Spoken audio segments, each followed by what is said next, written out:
Hello കുട്ടീസ്, നമ്മുടെ പുതിയൊരു വീഡിയോയിലേക്ക് എല്ലാവർക്കും സ്വാഗതം. ഇന്ന് നമ്മളിവിടെ എടുത്തിരിക്കുന്നത് ഷമാമാണ്. ഷമാം കൊണ്ടൊരു മിൽക്ക് ഷേക്ക് ഉണ്ടാക്കിയെടുക്കാം.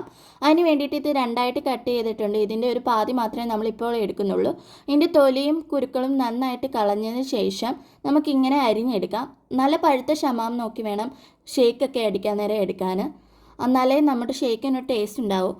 ഇത് നമുക്കൊരു മിക്സിയുടെ ജാറിലേക്ക് ഇട്ട് കൊടുക്കാം. ഇട്ട് കൊടുത്തതിന് ശേഷം അതിലേക്ക് 2 ഏലക്കയും കൂടി ഇട്ട് കൊടുക്കാം. അതിലേക്ക് ആവശ്യത്തിന് പഞ്ചസാരയും കൂടി ഇട്ട് കൊടുക്കാം. നട്ട്സൊക്കെ ഉണ്ടെങ്കിൽ അതും കൂടെ ചേർക്കാവുന്നതാണ്. ഇവിടെ നമ്മൾ തണുത്ത പാലാണ് ഒഴിച്ചിരിക്കുന്നത്. തണുത്ത പശുവിൻ പാലാണ് ഒഴിച്ചിരിക്കുന്നത്. ആഴിപ്പാലാണ് ഇവിടെ ഒഴിച്ചിരിക്കുന്നത്. ഇത് നമുക്ക് അടിച്ചെടുത്തതിന് ശേഷം നമ്മുടെ മിൽക്ക് ഷേക്ക് റെഡി. ഇതിലേക്ക് നട്ട്സൊക്കെ ഇടാവുന്നതാണ്. നട്ട്സും കൂടി ഇട്ടാൽ നല്ല ടേസ്റ്റ് ആയിരിക്കും. ഇല്ലാത്തതുകൊണ്ടാണ് ഞാൻ ഇടാഞ്ഞത്. അങ്ങനെ നമ്മുടെ ഷേക്ക് റെഡി. നമ്മുടെ പുതിയ വീഡിയോ ആദ്യമായിട്ടാണ് കാണുന്നതെങ്കിൽ ലൈക്ക് സബ്സ്ക്രൈബ് ചെയ്യാൻ മറക്കരുതേ. Tata bye bye, see U.